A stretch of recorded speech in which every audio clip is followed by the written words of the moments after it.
Kita tinggalkan isu tu sekejap. Hatta zurtumul maqabir, sehingga kita masuk ke dalam liang lahat. Bila kita masuk dalam kubur ni tuan-tuan, dalam kubur ni, sebab tu dalam agama bila seseorang itu meninggal, berkewajipan bagi saudara-saudaranya yang lain melakukan 4 perkara atas diri dia, atas mayat tu. Antaranya yang pertama memandikan, yang kedua mengafankan, yang ketiga menyolatkan jenazah dia, dan yang keempat mengebumikan dia, settle. Bila kita dah dikebumikan, orang akan tinggal kita. Kita akan bersendirian dihimpit oleh kubur. Dan ini perbezaan dia akan berlangsung sama ada orang itu sebagai hamba yang taat atau orang itu sebagai hamba yang ingkar dan derhaka kepada Allah. Apa yang sebelum ni kita belajar, apa yang sebelum ni kita percaya, apa yang sebelum ni kita beriman, kita akan hadaplah seorang-seorang. Dan akan ada pertanyaan-pertanyaan dalam kubur oleh malaikat yang kita duk sebut, tak kira lah nama dia apa sekalipun, hak kita duk sebut mungkar dan nakir tu, seorang tukang soal, seorang tukang pukul, kan. Baik, bila kita duk seorang-seorang, agak-agak apa yang akan jadi bekal kita? Pertama ialah ilmu, dan yang kedua ialah amalan. Ingat betul-betul, satu ilmu, satu amalan. Ilmu tu untuk apa? Ilmu tu sebab kita ni akan kena soal. Ada soalan-soalan dalam kubur yang perlu kita jawab. Macam kita ni nak pi temu duga hak atas dunia waktu hidup, nak minta jawatan tu, nak minta kerja ni, nak minta benda tu, selalunya kita akan buat apa? Persediaan, preparation. Tambah sikit maklumat, tambah sikit ilmu, tambah sikit pengetahuan. Esok nak minta kerja bomba contoh. Kita bukan kawan dengan bomba pun, bukan tahu sangat pasal bomba pun. Esok nak temuduga bomba, duk baca lah. Buka laman web bomba, apa tugas bomba ni, baca lebih kurang. Persediaan apa? Untuk kita jawab, untuk kita hadap pegawai bomba yang akan tanya kita macam-macam. Jadi bila kita pi dengan berkat ilmu tadi, pengetahuan tadi, hak mana boleh jawab, jawablah. Hak tak boleh, tak boleh lah. Atas dunia ni sama ada orang terima ke, kita diterima jawatan tu, atau kita tak diterima jawatan tu, tak ada masalah. Kita tak rugi apa-apa. Dapat jawatan, alhamdulillah. Tak dapat, kita try cuba jawatan lain, pi temu duga tempat lain. Sini kalau tak lepas seorang-seorang ni boleh dah, sebab aku tak boleh nak jawab, tolong periduk balik, biar aku belajar balik, biar confirm puas hati, nanti mati sekali lagi boleh jawab lah kot. Boleh buat lagu tu tak? Tak boleh dah. Jadi bersedialah dengan ilmu kita untuk kita menghadapi alam kubur dan alam kematian. Yang kedua, amalan yang kita nak bawa tu, bentuk-bentuk ibadah kita kepada Allah. Kan ada banyak dalam kitab-kitab tentang kematian, amalan-amalan dan fadilat. Bagaimana kubur yang gelap kita nak bagi cerah, buat amalan apa. Kubur yang sempit kita nak bagi lega, kita nak bagi lapang, buat amalan apa. Kubur yang dipenuhi dengan ujian-ujian dan fitnah, kita nak bagi keringanan, kita nak bagi keselesaan, buat amalan-amalan apa. Ulama-ulama dah bahas. Jadi kalau kita rasa benda tu penting, kita nak hadap bersendirian menghadapinya, maka tunaikanlah hal-hal tersebut sebagai satu bekalan untuk kita. Ya, masa kita hidup memang kita rasa tak berapa perlu, tapi bila mati itulah dia. Kita nak cari amalan-amalan tadi yang boleh menolong kita. Masa dulu ni Quran haduk ada, tak berapa nak baca, tak rajin nak baca. Bila duduk dalam kubur ni, bila dah kena macam-macam, Allah tak bagi peluang dah hidup kali kedua. Ya Allah, maafkanlah aku dulu lalai, galik, tak berapa nak baca Quran. Hidup sekali lagi, kalau hidup sekali lagi ni aku tak akan tinggal Quran, baca tak berhenti, tak ada guna dah. Untuk kita menyesal. Jadi gunakanlah sebaik-baiknya peluang yang Allah bagi. Sebab mati ni kita tak tahu.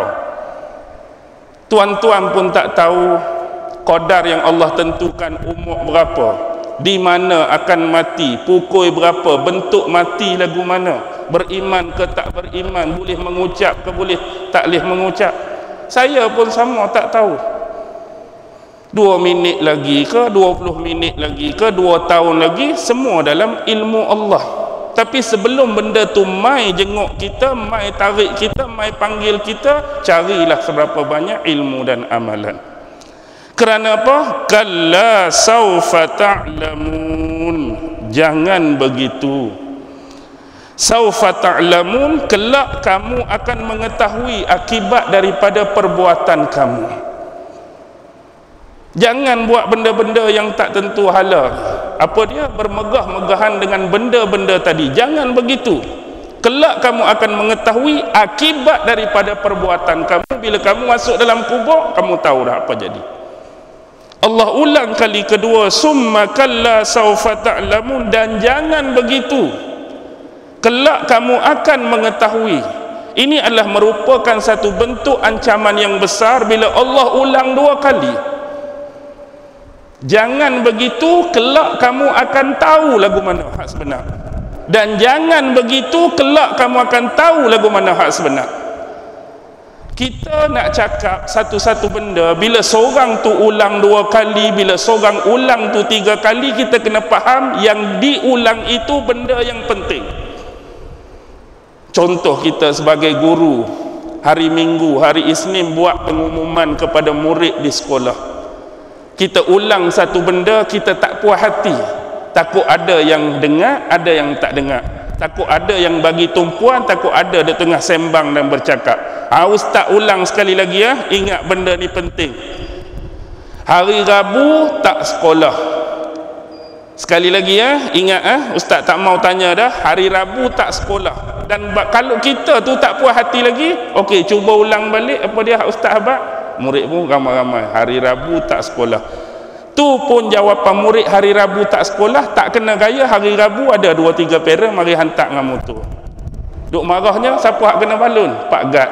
Pasal apa? Awak tak bagi tahu ni hari ni tak sekolah, awak tak bagi tahu hari ni cuti ni. Marah pula Gad dah.